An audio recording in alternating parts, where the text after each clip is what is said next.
மாண்புமிகு ஒன்றியத்தினுடைய education minister எனக்கு ஒரு செய்தியை சொல்லியிருக்கிறார்.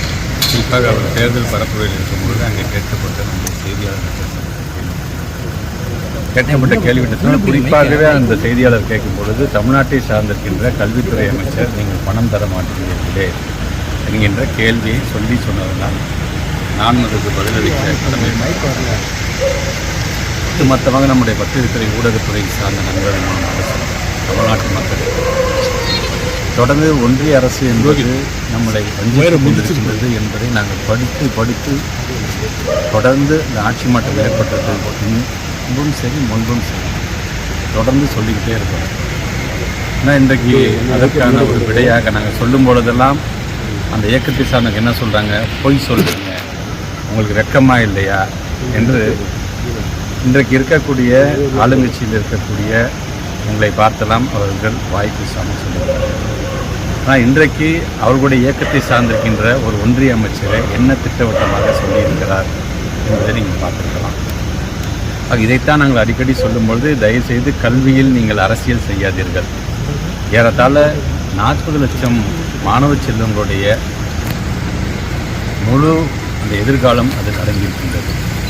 ஏறத்தாழ ஆசிரியர்கள் பணியாளர்கள் என்று ஏறத்தாழ 32,000க்கும் மேற்பட்டிருக்கின்றவர்களுக்கு நாங்கள் மாதம் சம்பளம் வழங்க வேண்டிய ஒரு சூழ்நிலை. ஏறத்தாழ ஒரு மாதத்துக்கு 76 கோடி ரூபாய் மதிப்பிலும் ஒரு வருஷத்துக்கு 921 கோடி ரூபாய் மதிப்பிலும் அவங்க சம்பளம் மட்டுமே வழங்க வேண்டியது.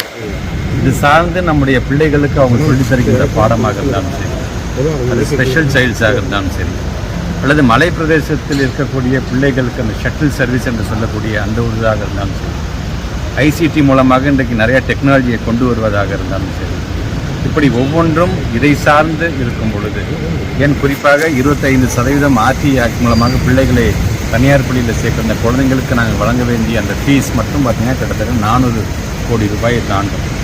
இதெல்லாம் சேர்ந்தது தான் ஒன்றிய அரசும் மாநில அரசும் 60%, 40% என்று இன்றைக்கி செஞ்சுட்டுருக்கிறாங்க.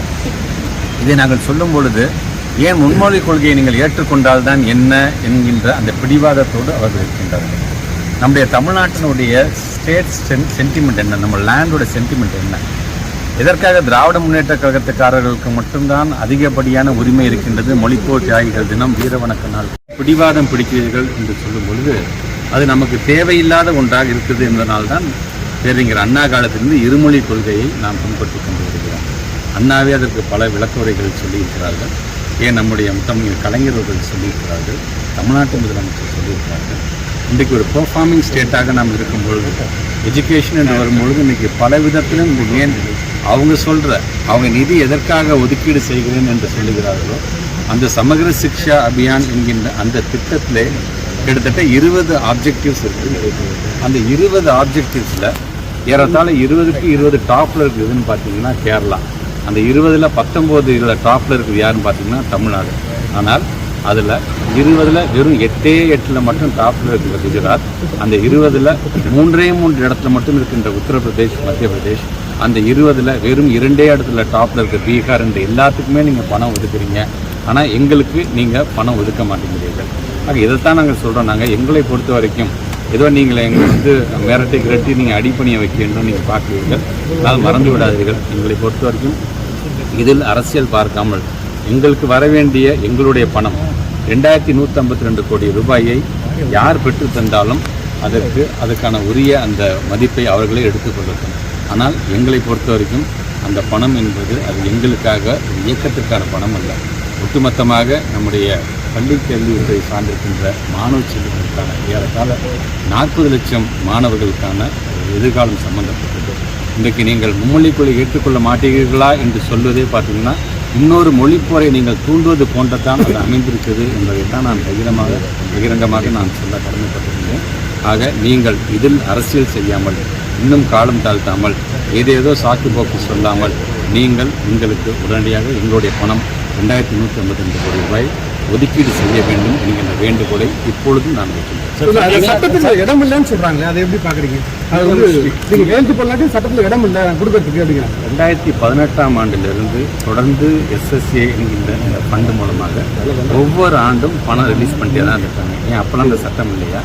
ஆக இன்றைக்கு அந்த 2018லேருந்து ஒதுக்கீட்டு செஞ்சுக்கிட்டே இருந்த பணம் திடீர்னு 2023 நீ PMCயில் நீ கையெழுத்து போட்டால்தான் நான் பணத்தை தருவேன் என்று சொல்லும்போது தான் அப்படி மாண்புமிகு தமிழ்நாட்டு முதலமைச்சர் அன்றைக்கே சொன்னார், இந்த PMCயில் நம்ம சேரலாமா சேர வேணாமா என்பது விவாத பொருள். விவாத பொருளில் யார் வந்து கருத்துக்கள் எடுத்து வைக்கிறாங்க, அந்த விவாதம் எப்படி நியாயமானது இருக்குங்கிறது நம்ம தனியாக பார்க்கலாம். ஆனால் நீங்கள் வருஷம் கொடுக்க வேண்டிய SSA ஃபண்டை நீங்கள் ஒதுக்க வேண்டியதானே. SSA ஃபண்டில் இருக்கின்ற இவ்வளோ என்டிடிஸ் அதை சார்ந்து தானே போயிட்டுருக்கு. அப்போ இவ்வளோ பெரிய என்டிடிஸையும் நான் சொன்ன இவ்வளோ என்டிடிஸையும் முடக்கிறதுக்கு PMCங்கிற ஒரு இதில் கையெழுத்து போட்டால் தான் நான் இதெல்லாம் விடுவிப்பேன் என்று சொன்னால் காலங்காலமாக இது சார்ந்து ஏன் இன்றைக்கி இப்போ பொம்பளை பிள்ளைங்க 6th ஸ்டாண்டர்ட்லேருந்து 12th ஸ்டாண்டர்ட் வரைக்கும் செல்ஃப் டிஃபென்ஸ்க்கு நாங்கள் ஒரு திட்டத்தை போன வருஷம் நம்ம கொண்டு வந்தோம். இதே SSA ஃபண்டு கிட்டத்தட்ட பார்த்தீங்கன்னா 19.2 கோடி ரூபாய் மதிப்பீட்டில் எல்லா பிள்ளைங்களுக்கும் அரசு பள்ளியை சார்ந்த பிள்ளைங்கள் செல்ஃப் டிஃபென்ஸ் எப்படி கற்றுக்கணுங்கிறதுக்கான அந்த மிகப்பெரிய பயிற்சியை வழங்கணும். நானே கூட போய் நான் வேலூர் மாவட்டத்தில் போய் நான் ஆரம்பிச்சு வச்சுருக்கேன்.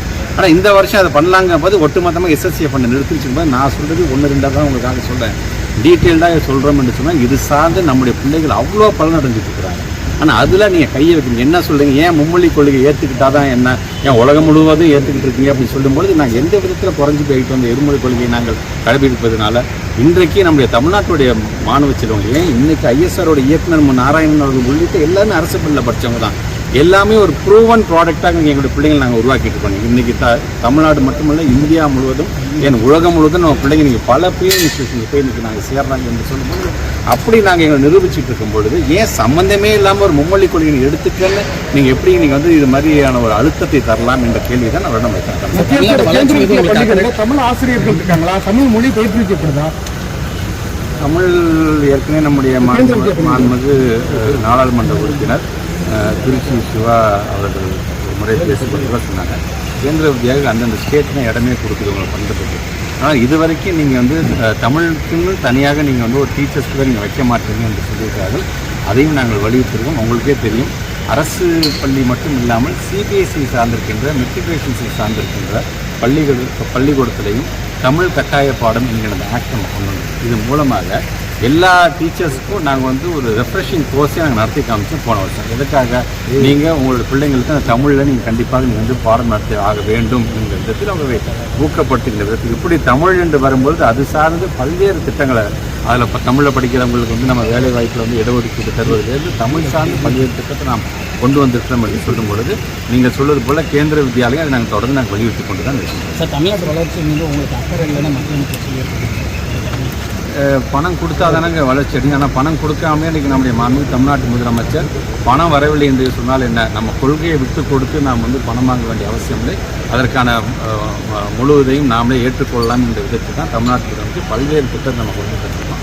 தொடர்ந்து பத்திரிகை துறை ஊடகத்துறை சார்ந்த நண்பர்கள் உங்களுக்கே தெரியும், இன்றைக்கு பல விதத்தில் இப்போ ஓட்டர்ஸில் நம்ம அதிகப்படியாக இன்றைக்கி நம்ம ஒரு ஆதரவு பெருகி இருக்குது என்பது ஒரு புறம் இருந்தாலும் அந்தந்த மாநிலத்தை சார்ந்திருக்கின்ற முதலமைச்சரை வந்து அதிகமாக மக்கள் விரும்புகிறார் என்றதையும் பார்த்தீங்கன்னா போன பிப்ரவரியில் 36% இருந்திருக்கும். இந்த பிப்ரவரியில் வந்து 57%, கிட்டத்தட்ட 22% ஒரு வளர்ச்சியே கொடுக்காம ஒரு முதலமைச்சருக்கு எப்படி இந்த அளவுக்கான ஒரு செல்வாக்கு வரும் என்பதை தான் சொல்லலாம். புதிய வைத்ததோட நிதி கிடைக்காத தமிழ்நாட்டை பொறுத்த வரைக்கும் தமிழ்நாட்டு முதலமைச்சரிடம் நான் கலந்து ஆலோசிப்போம். இப்போ தான் நான் விமானத்துக்கு நான் இறங்கியிருக்கேன். நான் அடுத்த முதலமைச்சரும் நாங்கள் ஆலோசனை செய்வோம். முதலமைச்சருக்கு என்ன அறிவுறுத்தல் செய்கிறார் அதற்கு தகுந்தாற்ப நீதிமன்றத்தில் ஆபத்துக்கு வாய்ப்பு இருக்கா? தமிழ்நாடு முதலமைச்சர் என்ன கலந்து ஆலோசிச்சுட்டு அதுக்கான பதில் சார். பணத்தை நான் வாங்கிட்டேன் மகேஷ், என் கையில் இருக்குது. இப்போ நான் கேட்குற கேள்விக்கு தான் நீ பதில் சொல்லிட்டுனா நான் சொல்கிறதுக்கு தயாராக